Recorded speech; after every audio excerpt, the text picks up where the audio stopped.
Di part kali ini nggak kalah penting sama part sebelumnya. Gue bakal bahas tentang keberhasilan manifestasi, langkah-langkahnya ya. Kalau part sebelumnya kan gue bahas tentang ciri-ciri manifestasi kita direspon sama alam semesta. Itu berarti vibrasi kita bagus, makanya sampai ke semesta dan semesta visualisasi lagi. Jadi ketika kita pengen manifestasi uang atau kendaraan, vibrasi kita bagus, kita frekuensikan ke alam semesta wujudin dan menunjukkan, memvisualisasikan manifestasi kita itu di dunia nyata. Kita ngelihat uang, oh orang lihat tumpukan uang 100.000, kita lagi manifestasi uang. Kita lagi manifestasi mobil, kita ngelihat mobil yang kita mau. Rangkaiannya begitu deh. Setelah masuk ke fase itu, kalian itu nanti udah nggak main di ranah manifestasi lagi, udah nggak main di ranah semesta, karena kalian akan dikoneksi di dunia realita ya, sama semesta ya. Dan ada pekerjaan yang harus kalian lakukan biar manifestasi kalian cepat berhasil dan cepat wujud. Kalau kalian nggak ngelakuin pekerjaan itu, lama itu wujudnya, fix lama. Gue kasih satu analogi ya, kita kan udah di fase ditunjukin manifestasi kita sama alam semesta. Oke, kita kunci di situ ya, fase itu. Ini analogi di dunia realita. Kita kalau mau kerja nih ya, pertama kan cari loker dulu. Udah dapat, bikin lamaran ngeplay, dipanggil interview. Di interview, oke, cocok, perusahaan oke, kita terima. Fix kita terima berarti kita udah siap bekerja ya. Nah, saat kita di posisi terima pekerjaan, udah siap bekerja, itu sama aja di fase yang alam semesta tadi. Saat manifestasi kalian direspon semesta, semesta visualisasiin di dunia nyata, itu fasenya sama, berhenti di situ. Nah, di dunia kerja ini, kita kan belum dapat duit. Begitu diterima kerja dan baru mulai kerja. Buat dapat duit, kita harus modal, punya modal, keluar modal dulu. Semua juga keluar modal kan? Nah, apa modalnya? Kita kerja nih. Modalnya cuma 3, niat, tenaga, dan pikiran. Tanpa 3 elemen itu, lu nggak akan bisa kerja dan lu nggak akan digaji. Gaji itu manifestasi kan, yang terjadi secara tidak sadar, tidak disadari sama teman-teman, padahal itu esensi sistem dari manifestasi itu sendiri. Nah itu. Jadi modelnya niat, tenaga, dan pikiran. 30 hari lu kerja, office hour, jam 6 pulang sore selama 30 hari, baru lu digaji. Gajinya flat, rata, datar. Kalau lu UMR 5 juta, 5 juta, terus umur hidup. Itu dia. Kita bicara dunia realitas. Jadi, begitu kita diterima belum dapat duit kan? Nah, kita harus modal. Sama. Begitu manifestasi kalian ditunjukin sama alam semesta, ya, kalian kan belum langsung dikasih manifestasinya. Kalian juga harus ngeluarin modal buat mendapatkan manifestasi kalian. Modalnya apa nih di alam semesta? Modalnya sama, cuma 3 elemen. Niat, tenaga, dan pikiran. Kalau yang di dunia kerja kan niat, tenaga, dan pikiran. Kerjaannya kan ya kita bisa kerjaan pembukuan, manajemen, jenis pekerjaan deh ya. Nah, kalau di kerjaan di alam semesta apa pekerjaannya? Ada yang harus dilakukan. Ya nggak jauh-jauh terkait dengan alam semesta itu sendiri. Langkah yang pertama adalah saat kalian manifestasinya sudah dipertontonkan sama alam semesta ya, berarti itu responnya positif. Pertama, buat menggolkan, buat modal kalian dapetin manifestasi, itu kalian harus sedekah. Itu kunci paling kunci inti. Sedekah bisa uang, besar kecilnya tergantung hati kecil kalian. Kalau nggak punya uang, itu tadi. Sedekah, niat, tenaga, dan pikiran. Sama uang juga kalau nggak ada niat kan nggak bakal kita sedekah kan gitu. Niat, tenaga, dan pikiran. Gue kasih contoh.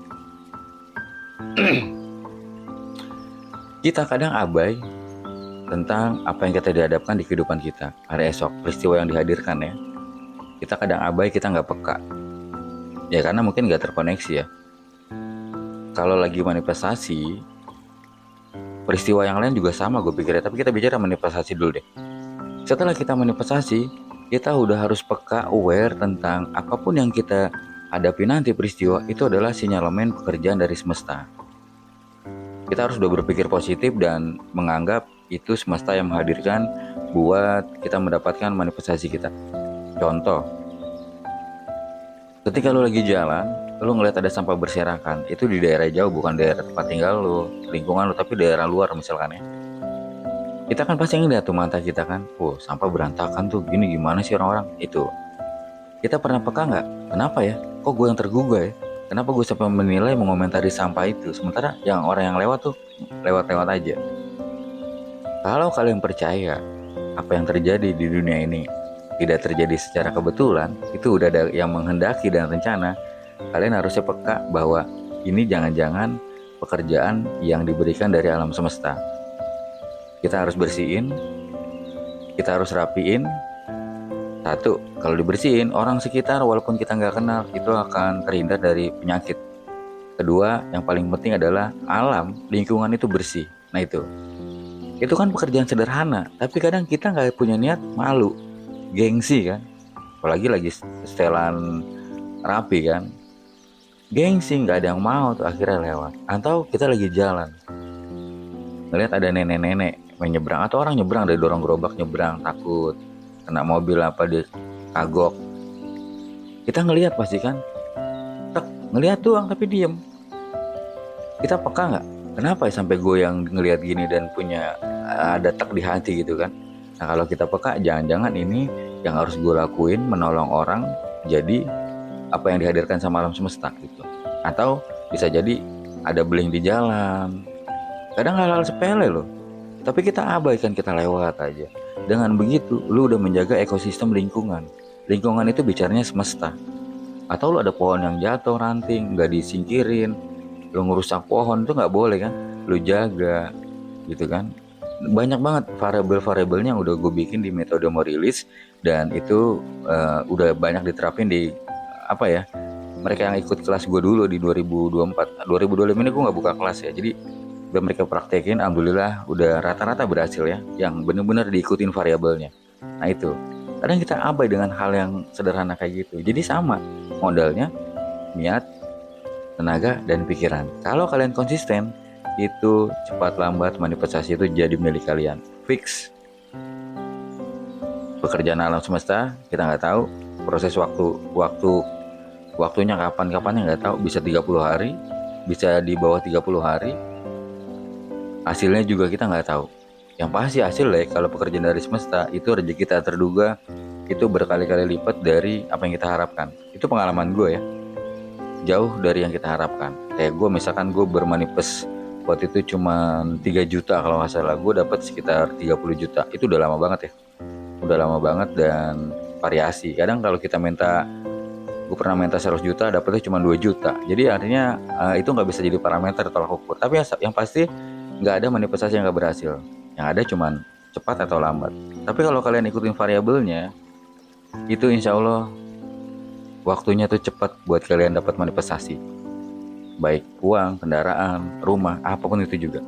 Jadi kita harus bekerja sama alam semesta buat dapetin manifestasi. Sama kayak di dunia kerja, kita harus kerja modalnya tenaga, niat, dan pikiran. Di alam semesta juga sama.